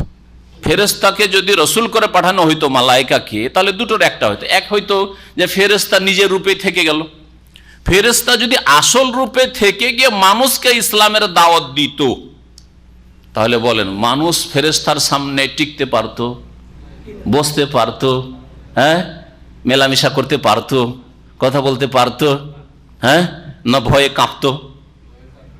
আরে রাসূলুল্লাহ সাল্লাল্লাহু আলাইহি ওয়াসাল্লাম মের কাছে প্রথম যখন জিবরাইল আলাইহিস সালাম এসেছেন আর ফিরে যাচ্ছেন ওহী নিয়ে, ইকরা বিসমির ওহী নিয়ে, থরথর করে কাঁপছিলেন না কাঁপছিলেন না? তাও রাসূলুল্লাহ সাল্লাল্লাহু আলাইহি ওয়াসাল্লাম, তাহলে আমি আপনি আমার সামনে, আপনার সামনে যদি 600 ডানা বিশিষ্ট ফেরেশতা যদি একবার সামনে চলে আসে তো বাঁচবো কিনা আল্লাহ জানে, ঠিক কিনা বলেন? তাহলে মানুষের মাঝে যদি আল্লাহ ফেরেশতাকে ফেরেশতা রূপে পাঠিয়ে দিতেন তাহলে অসম্ভব ছিল জীবন যাপন করা, হ্যাঁ, উঠা বসা করা তার সাথে, তার সংসর্গ গ্রহণ করা, তার সাথী সঙ্গী হওয়া অসম্ভব ছিল, বরং খেল তামাশা হয়ে যেত। ছোটকালে মনে পড়ছে যখন আমার বয়স 8-9 বছর, তখন গ্রামে প্রথম হাতি এসছে, জীবনে হাতি দেখিনি, আমরা গ্রামের লোক ছেলে মেয়েরাও দেখেনি। আর কি ছেলে আর মেয়ে আর বড়রা সবাই হইচই করে হাতির পিছনে যে ছুটা শুরু করেছে, কারণ জীবনে প্রথম হই হই হই হই শুরু হয়েছে। বলেন যদি গোটা দেশে ফেরেশতা যদি রসুল হয়ে নেমে যায়, তাহলে গোটা দেশের লোক হইচই করে নামবে না? তামাশা দেখার জন্য নামবে না? বলেন তো দেখি। হাতিটা তো কাজ কত কত আর মানুষের চাইতে একটু বড়, হ্যাঁ একটু বড়। আর ফেরেশতা যদি নেমে আসে তাহলে মানুষের অবস্থাটা কি হবে? গোটা দেশের লোক ছুটবে না ছুটবে না? আর বাচ্চারা হইচই শুরু করবে না করবে না? হই হই শুরু হয়ে যাবে, হই হই শুরু হয়ে যাবে। অসম্ভব ছিল যদি ফেরেশতা রূপে নবী হয়ে থাকতো। এই একটা কথা, এই কথাটা এখানে বলেছেন। আর আল্লাহ পাক অন্য আয়াতে সূরা আনায় বলেছেন যে ওই ফেরেশতাকে যদি তোমাদের রূপ দিয়ে দিতাম, মানুষের রূপ, যে মানুষের রূপে দাহিয়া কালবির রূপে কখনো কখনো নবী সাল্লাল্লাহু আলাইহি ওয়াসাল্লামের কাছে ওহী নিয়ে আসতেন, জিবরাইল আলাইহিস সালাম যদি মানুষের রূপ ধরে আসতেন, তা আবার তো ঘুরে ফিরে মানুষ হয়ে গেল। হ্যাঁ, মানুষকে কেন মানবো? কি করে জানবো যে এটা ফেরেশতা? না মানবো না, এই মানুষ। করতো না ওয়ালা জাআলনাহু রাজুলান, আল্লাহ বলছে একে যদি আমি মানুষ করে, এই ফেরেশতাকে মানুষ করে পাঠাইতাম, রসুল বানিয়ে দিলাম আর মানুষের রূপ দিয়ে পাঠিয়ে দিলাম। ফেরেশতাকে রসুল বানালাম আর মানুষের চেহারা রূপ দিয়ে পাঠালাম। লাজআলনাহু রাজুলান, যদি তাকে যদি মানুষ করতাম, ওয়ালা জাআলনাহু রাজুলান লালাবাসনা আলাইহিম মা ইয়ালবিসুন, তাহলে তাদের উপর তো আবার অস্পষ্ট হয়ে যেত বিষয়টা। আরে এটা কি আসলে ফেরেশতা না মিছামিছি বলছে ফেরেশতা? এ তো মানুষ বলতো না, মানুষ বলতো। তাহলে তারপরে ইমান আনতো না। আর ফেরেশতার রূপ ধরে থাকলে ওর সাথে টিকতে পারতো না, থাকতে পারতো না। ওর আশেপাশে দেখলে পালাইতো, মরে যেত, বসবাস করা মুশকিল হইতো। আল্লাহ পাক বলছেন কুল্লাউ কানা ফিল আরদি মালাইকা, হে নবী বলে দাও যদি পৃথিবীতে ফেরেশতা থাকতো, ইয়ামশুনা মুতমাইন, চলতে পারতো নিরাপদ। ফেরেশতা জমিনে নেমে গেল আর নিরাপদ, রাত্রেও থাকছে দিনেও থাকছে, সারা জীবনটা থাকছে, এরকম যদি থাকা সম্ভব হতো, লানাজ্জালনা আলাইহিম মিনাস সামাই মালাকান রাসূলা, তাহলে অবশ্যই আমি আকাশ থেকে ফেরেশতাকে রাসূল করে পাঠিয়ে দিতাম। কিন্তু ফেরেশতা নিরাপদ চলাফেরা করতে পারবে পৃথিবীতে না, অসম্ভব। আর মানুষরা নিরাপদ তার সাথে চলাফেরা করবে, এটা অসম্ভব। কুল, হে নবী আরো জানিয়ে দাও, কাফা বিল্লাহি শাহিদাম বাইনি ওয়া বাইনাকুম, আল্লাহ যথেষ্ট সাক্ষী হিসাবে আমার মাঝে আর তোমাদের মাঝে, হে কাফের মুশরিকরা, ইন্নাহু কানা বিইবাদিহি খাবীরাম বাসীরা, নিঃসন্দেহে আল্লাহ পাক সবকিছুর সূক্ষ্ম খবর রাখেন এবং সবকিছু তিনি দেখেন। ওমাই ইয়াহদিল্লাহু ফাহুয়াল মুহতাদি, আল্লাহ পাক যাকে হেদায়েত করেন সেই হেদায়েত প্রাপ্ত। ওমাই ইউদলিল, আর যাকে আল্লাহ গুমরাহ করেন, ফালান তাজিদ লাহুম আউলিয়া মিন দুনিহি, আল্লাহ ছাড়া কাউকে পৃষ্ঠপোষক পাবে না হেদায়েত করার জন্য, আল্লাহ পাকের তৌফিক না হলে। কিন্তু তৌফিক কখন হয়? যখন মানুষ চেষ্টা করে। আপনি চেষ্টা না করলে আল্লাহ পাক গন্তব্যস্থানে কখনো পৌঁছাবেন না। ভাত প্লেটের সামনে আছে, যতক্ষণ হাতে করে নিয়ে মুখের কাছে না নিয়ে যাবেন পেটে ঢুকবে। আর তারপরে মুখে দেওয়ার পরে যদি আপনি না চিবান, না গিলেন তো পেটে যাবে। তাহলে কর্ম করতে হবে, কর্ম করলে আল্লাহ পাক তৌফিক দেবেন। ওয়ানাহশুরুহুম ইয়াওমাল কিয়ামাতি আলা ওয়াজহিম, আল্লাহ পাক বলেছেন তাদেরকে আমি একত্রিত করব কিয়ামতের দিন তাদের মুখের ভরে, কাফের মুশরিকদেরকে, অমিয়ান অন্ধ করে, বুকমান বোবা করে, অসম্মান আর বধির করে, বহিরা শুনবে না আর বোবা, হ্যাঁ কথা বলতে পারবেন না, অমিয়ান আর অন্ধ কিছু দেখবে না, আর মাথার ভরে মুখের ভরে কিয়ামতের মাঠে বিচার দিবসে চলবে কাফের মুশরিক বিধর্মী। মাওয়াহুম জাহান্নাম, তাদের বাসস্থান হবে জাহান্নামে। কুল্লামা খাবাত, যখন জাহান্নামের আগুন নিস্তেজ হয়ে যাবে, যখন নিস্তেজ হতে যাচ্ছে, আগুন জ্বলতে জ্বলতে একটু নিস্তেজ হয়, জিদনাহুম সাইয়্যিরা, তখন তার দহনকে আমি বৃদ্ধি করে দেব।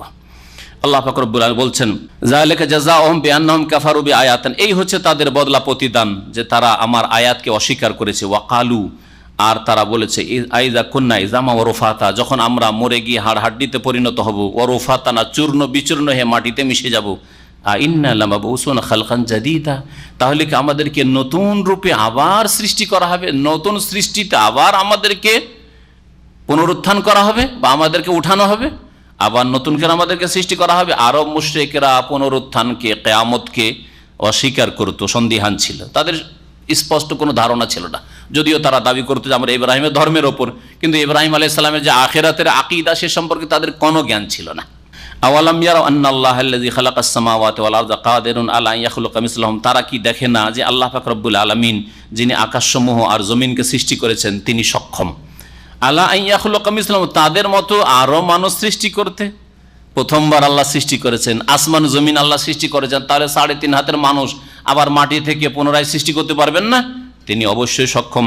ওয়া জাআলা লাহুম আজালান লা রাইবা ফীহ, আর তাদের জন্য আল্লাহ পাক নির্ধারিত সময় স্থির করেছেন যাতে কোনো সন্দেহ নেই। কিছু কতদিন থাকবে পৃথিবীতে, কতদিন মওতের পরে আবার বরজাখী জীবনে কবরে থাকবে, মাটিতে থাকবে, আর কখন আবার উঠে আসবে, উঠার সময় কখন, আল্লাহ পাক সব কিছু স্থির করেছেন। ফাআবা যালিমুনা ইল্লা কুফুরা, জালেমরা অস্বীকার করেছে ঈমান নিয়ে আসতে, কুফরি ছাড়া, অর্থাৎ তারা কুফরি ছাড়া ঈমানকে অস্বীকার করেছে, কুফরি করেছে। কুল, হে নবী আরো জানিয়ে দাও, লাউ আনতুম তামলিকুনা খাজাইনা রাহমাতি রব্বি, আমার প্রতিপালকের রহমতের ভান্ডারের তোমরা যদি মালিক হয়ে যাও, মানুষকে যদি সারা পৃথিবীর সমস্ত নেয়ামতের মালিক বানিয়ে দেওয়া, সমস্ত ধন ভান্ডারের মালিক বানিয়ে দেওয়া হয়, তো মানুষ তারপরেও ভয় করবে যে কি জানি বেশি খরচ করলে কি হয়ে যাবে, হ্যাঁ কমে যাবে, কমে যাবে, একদিন অভাবী হয়ে যাবো, আমার ছেলেমেয়েরা অভাবী হয়ে যাবো, হ্যাঁ ছেলেমেয়েরা অভাবী হয়ে যাবে, এই চিন্তা করবে। এটা হচ্ছে মানুষের স্বভাব, আল্লাহ পাক এখানে উল্লেখ করছেন। এসবের মালিক বানিয়ে দেওয়ার পরেও এযান লা আমসাকতুম খাশিয়াতাল ইনফাক, তখন তোমরা কি করবে, লা আমসাকতুম, কৃপণতা শুরু করবে, দেবে না, মুষ্টি বেঁধে নেবে। খাশিয়াতাল ইনফাক, সব কিছু শেষ হয়ে যাওয়া, ব্যয় হয়ে শেষ হয়ে যাওয়ার আশঙ্কায়। ওয়া কানাল ইনসানু কাতুরা, মানুষ হচ্ছে বড় সংকীর্ণ মনা, কাতুরা সংকীর্ণ চিন্তাধারা মানুষের। ওয়ালাকাদ আতাইনা মূসা তিসআ আয়াতিন বাইয়িনাত, তারপরে আল্লাহ পাক বলছেন যে মূসা আলাইহিস সালামকে আমি 9টি সুস্পষ্ট নিদর্শন দিয়েছিলাম। ওয়ালাকাদ আতাই, নিঃসন্দেহে আমি দান করেছিলাম মূসা আলাইহিস সালামকে 9টি স্পষ্ট নিদর্শন, আয়াতিন বাইয়িনাত। ফাসআল বনি ইসরাইল, সুতরাং হে নবী তুমি জিজ্ঞেস করো বনি ইসরাইলদেরকে, ইয জাআহুম, যখন তাদের কাছে মূসা আলাইহিস সালাম এসেছিলেন, ফাকাল লাহু ফিরআউন, তখন ফিরআউন বলেছিল মূসা আলাইহিস সালামকে, ইন্নী লা আযুন্নুকা ইয়া মূসা মাসহুরা, হে মূসা তোমাকে তো আমি জাদুগ্রস্ত মনে করছি, তোমাকে আমি জাদুগ্রস্ত, মানে তোমাকে জাদু লেগে গেছে, এইসব কথা, তুমি জাদু লেগে গেছে, তুমি আসলে মস্তিষ্ক বিকৃত, সেই জন্য বলছো। আবার কখনো বলতো জাদুকর, মানে সাহের, আবার জাদুগ্রস্ত, আবার জাদুকর হইতে পারেন না, কখন আবার সাহের বলতো। যখন ওই জাদুকরদের সাথে মোকাবিলা হলো, আরে সবচেয়ে বড় জাদুকর তো মূসা, তোমাদের ওস্তাদ, তোমাদের শিখিয়েছে, তাই না, এই জন্যই তার ধর্ম তোমরা মেনে নিলে, এই কথা বলেছিল না, ইন্নাহু লাকাবীরুকুম আল্লাযী আল্লামাকুমুস সিহর, এই হচ্ছে বড় ওস্তাদ, তোমাদের জাদু শিখিয়েছে তোমাদেরকে, সেই জন্য তার কাছে সারেন্ডার করলে, আর আমার কথা মানলে না তোমরা। কালা, এখানে যে 9টি নিদর্শন বলা হয়েছে, 9টি নিদর্শন মূসা আলাইহিস সালামকে আল্লাহ পাক দিয়েছেন ফিরআউনের ধ্বংস হওয়ার আগে আগে, আর ফিরআউন ধ্বংস হওয়ার পরে যখন ওই তিহের ময়দানে চলে গেলেন সমুদ্র পার করে মূসা আলাইহিস সালাম, তখন আরো বেশ কিছু নিদর্শন মুজিজাত আল্লাহ দিয়েছিলেন, এটা জেনে রাখবেন। কারণ এই নিদর্শনগুলির যে আলোচনা হয়েছে, ফিরআউনকে হেদায়েত করার জন্য আল্লাহ পাক বেশ কিছু মুজিজা দিয়েছেন মূসা আলাইহিস সালামকে, যে ফিরআউন যেন এগুলো দেখে বিশ্বাস করে যে না আল্লাহর নবী, আল্লাহ পাকের রসুল, সুতরাং এর কথা মানি, আর অহংকার আমি করি না, যেন অহংকার বাদ দিই, আর আমি যে নিজে রব হওয়ার আর প্রভু হওয়ার দাবি করেছি এসব বাদ দিই। এই জন্য আল্লাহ পাক 9টি মুজিজা দিয়েছিলেন। তার মওতের পরে তার ফিরআউনের হেদায়েতের কোনো কাজ হবে না। মওতের পরে যে মুজিজাগুলি দিয়েছেন আল্লাহ পাক, সেগুলির মধ্যে রয়েছে খোলা মাঠে যখন মূসা আলাইহিস সালাম গেলেন তার সাথীদেরকে, বনি ইসরাইলদেরকে নিয়ে, নারী পুরুষ অসংখ্য মানুষ, গোটা বংশের লোক, তখন তাদের জন্য আল্লাহ পাক মেঘমালা দিয়ে ছায়া করে দিলেন, ঘর বাড়ি নেই, ছায়া, রোদের সময় মেঘ এসে ছায়া করে তাদেরকে। ওয়াযাল্লাল্না আলাইহিমুল গামাম ওয়া আনজালনা আলাইহিল মান্না ওয়াস সালওয়া, মান্না আর সালওয়া, বসে বসে খাওয়া দাওয়া। সকালবেলা দেখে যে আকাশ থেকে এক রকমের হালুয়ার মতো পড়ে আছে খাবার, আর কি আছে, এক পাখি, সালওয়া পাখি, ওই পাখির গোশত খায়, আর বেশি বেশি করে জমা করা শুরু করলো, আর পচে সরে যেতে লাগলো, তখন আল্লাহ ওই নিয়ামত ছিনিয়ে নিলেন। এইরকম আল্লাহ পাক রব্বুল তাদের 12টা গোত্রকে 12টা পানির জন্য আল্লাহ ঝর্ণার ব্যবস্থা করে দিলেন, যে কেউ কারো কাছে পানি খেতে যাবে না, সবার জন্য, এক একটা গোত্রের জন্য 12টা গোত্র ছিল বনি ইসরাইলদের, এক এক গোত্রের এক একটা ঝর্ণা থাকবে, ওখান থেকে তোমরা পানি খাও। এইরকম বহু মুজিজা আল্লাহ পাক দিয়েছেন মূসা আলাইহিস সালামকে। মূসা আলাইহিস সালামকে যে মুজিজাগুলি আল্লাহ পাক রব্বুল আলামিন দিয়েছিলেন, ফিরআউনের কাছে দাওয়াত দিতে গিয়ে যে সময়টা কেটেছিল ওই সময়গুলিতে, তার মধ্যে প্রসিদ্ধ হচ্ছে লাঠির মুজিজা, লাঠি ফেলে দিলে সাফ হয়ে যায়, আর হাত বগলে দিলে, বের করলে সাদা দেখা যায়, শুভ্র, কোনো ব্যাধি নেই, চমকে চাঁদির মতো, রূপার মতো।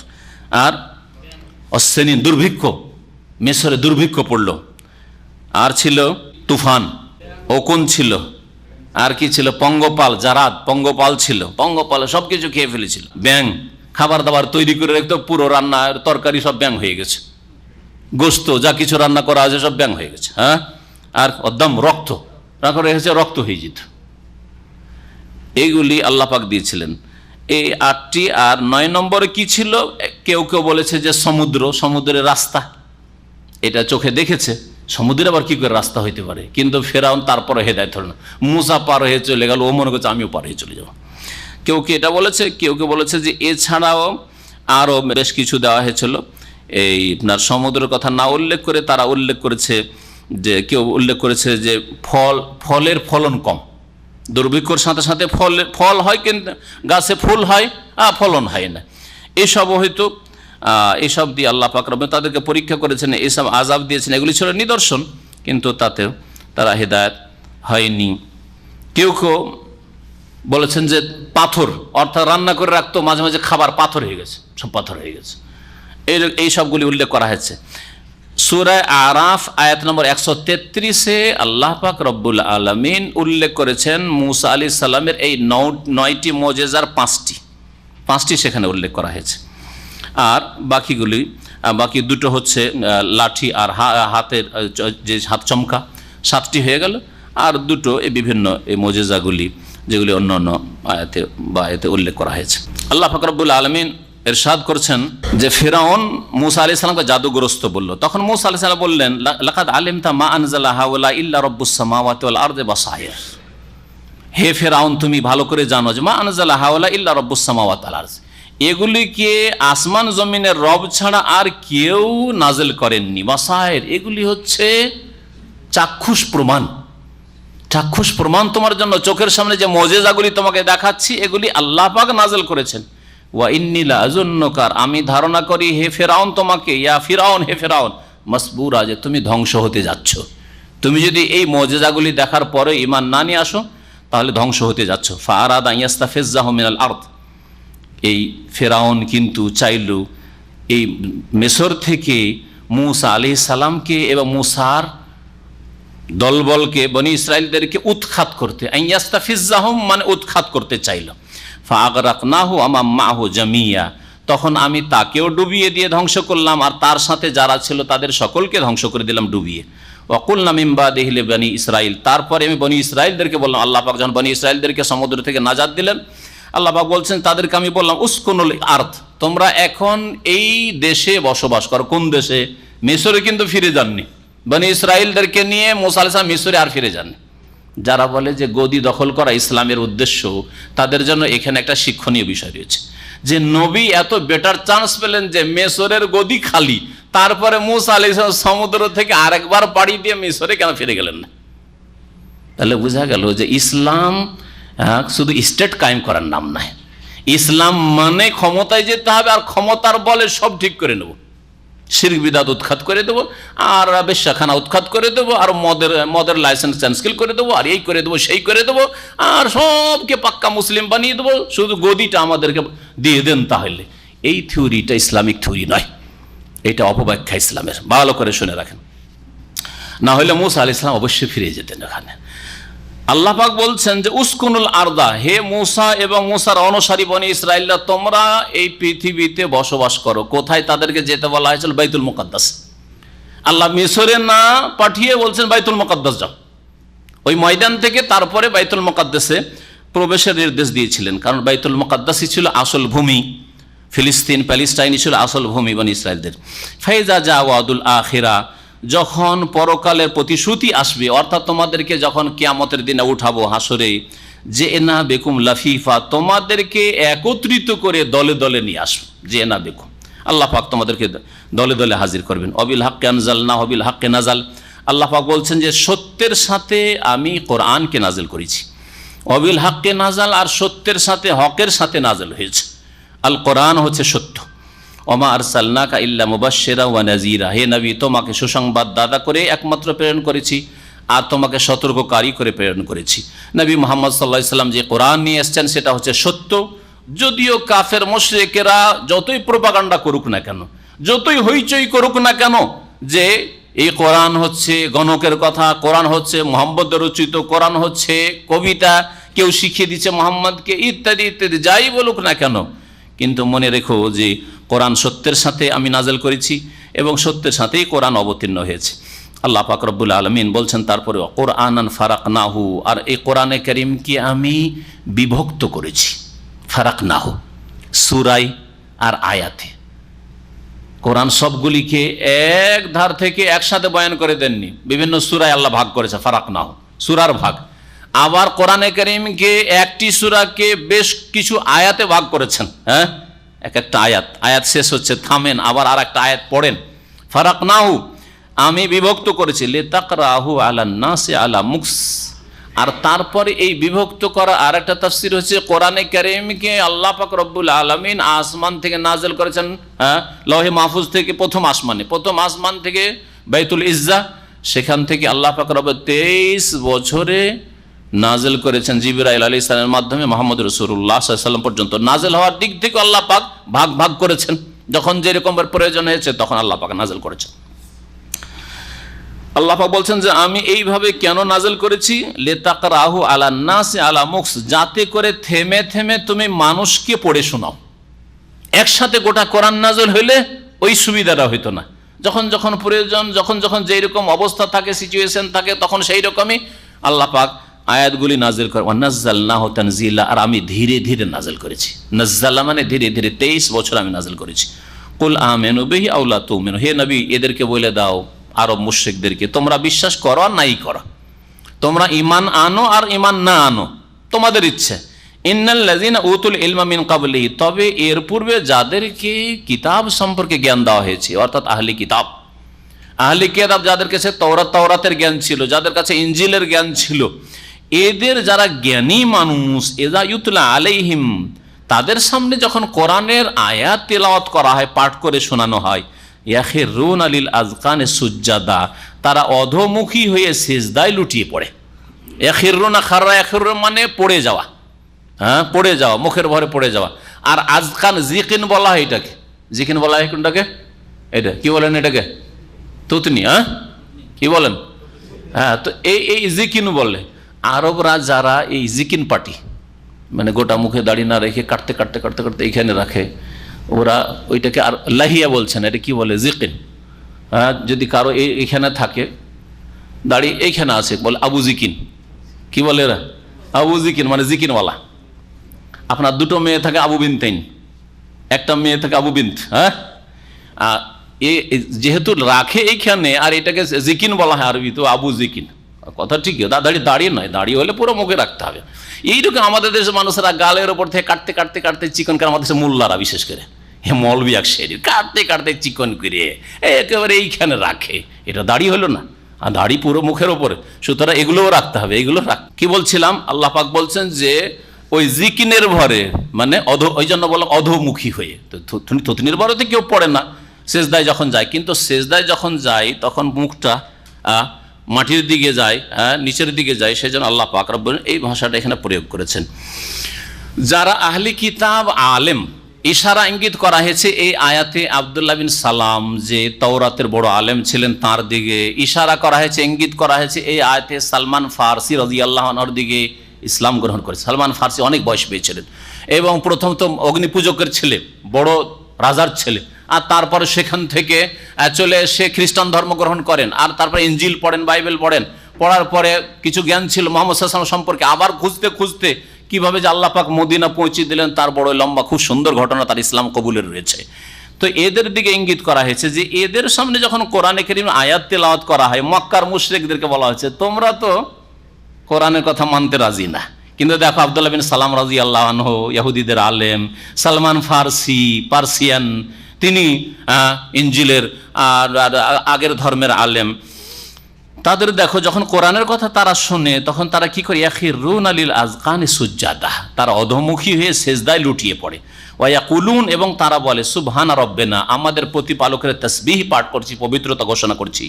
ইন কানা ওয়াদু রাব্বিনা লামাফউলা, নিঃসন্দেহে আমাদের প্রতিপালকের ওয়াদার বাস্তবায়ন হবেই। লামাফউলা মানে হবেই, ফালা ইয়াফালু মানে করা, আল্লাহ পাক ওয়াদা পূরণ অবশ্যই করবেন। ওয়াখিরুনা লিল আযকান, এবং এই নেক লোকেরা যাদের কাছে ইলম রয়েছে আল্লাহর কিতাব সম্পর্কে, এরা কি করে? অধোমুখী হয়ে লুটিয়ে পড়ে। ইয়াখিরুনা লিল আযকান ইয়াবকুন, এবং এরা কান্না করে। তাহলে বোঝা গেল কোরআনে কারীমের তেলাওয়াত শুনে, নামাজ পড়ে কান্না করার আল্লাহ প্রশংসা করেছে। ভালো করে শুনে রাখেন, এই আয়াতটা মনে রাখেন। আমাদের দেশের মানুষরা, এক শ্রেণীর বেকুব লোকেরা আরবদেরকে কোরআনের তেলাওয়াতে বা তারাবির নামাজে কাঁদতে দেখলে হাসাহাসি করে, আরে কাঁদছি কেন রে? জাহেল মূর্খ এরা। কোরআনে প্রশংসা করা হয়েছে যে কোরআন তেলাওয়াত শুনলে অথবা করলে কান্না আসে, এটা কোরআনই কথা।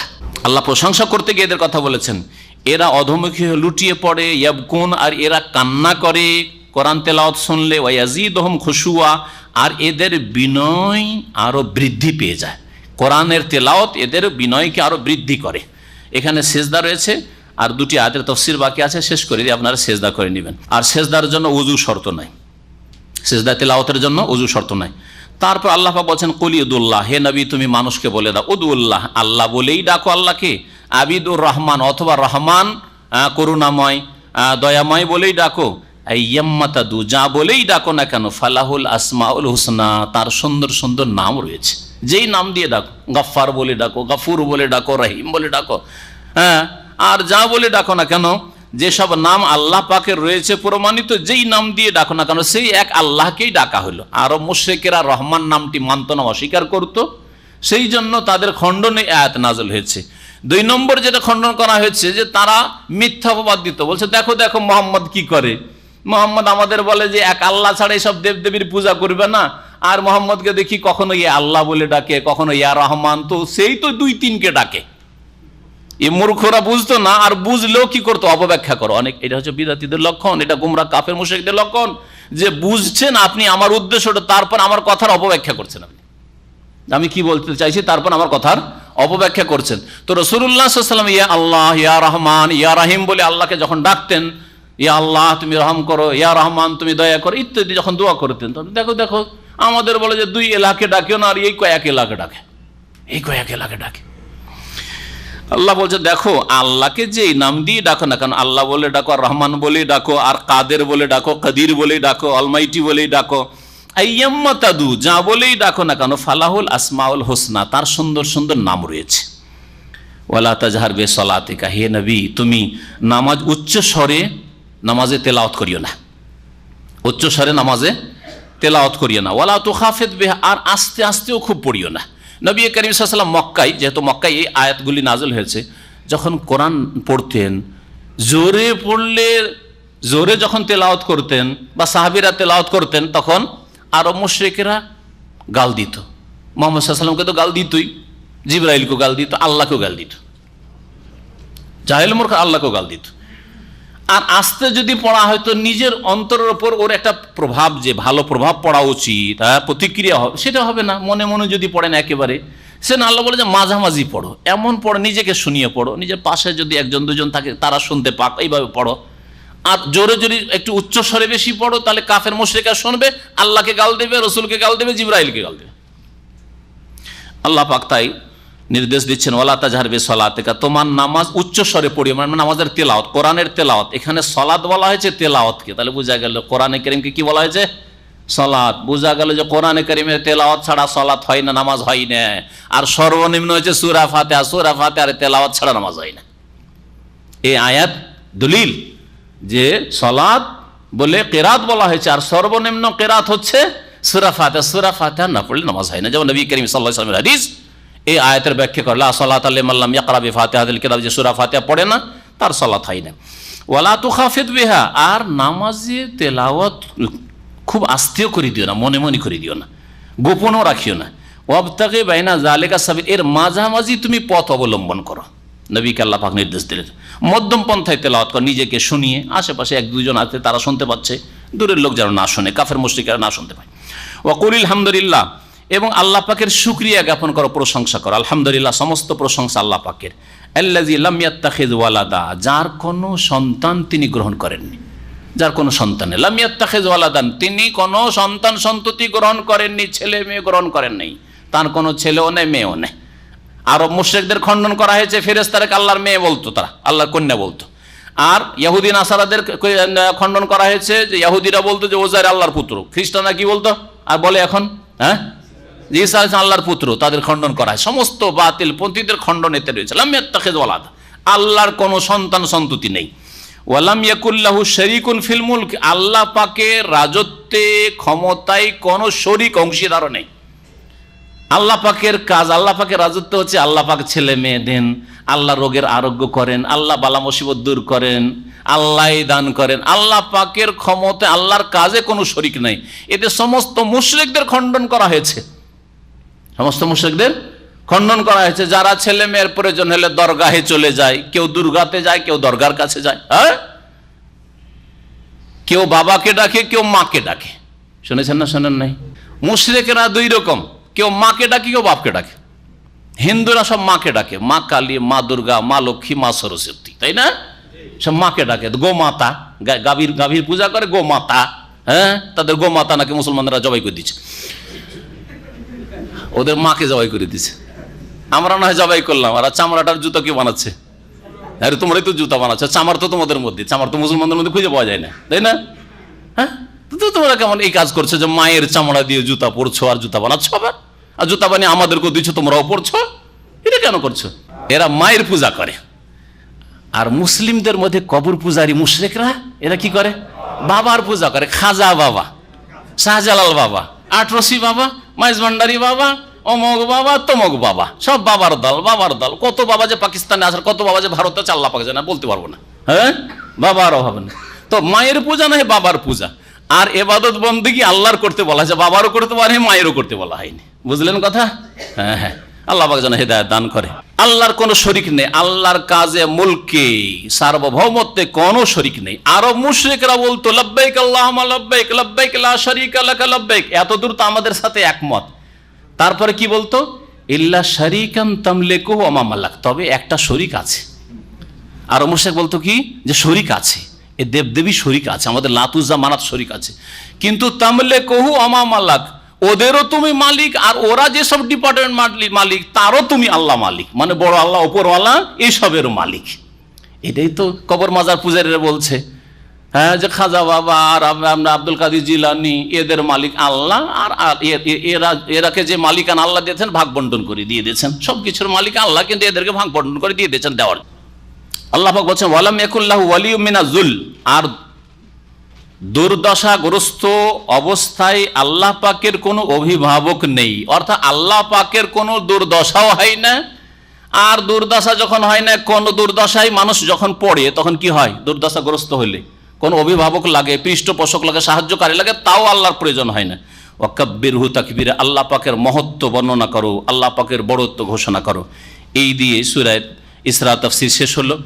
সময় শেষ হয়ে গেছে। সাল্লাল্লাহু আলাইহি ওয়া সাল্লাম মুহাম্মদ ওয়া আলা আলিহি ওয়া সাহবিহি আজমাইন।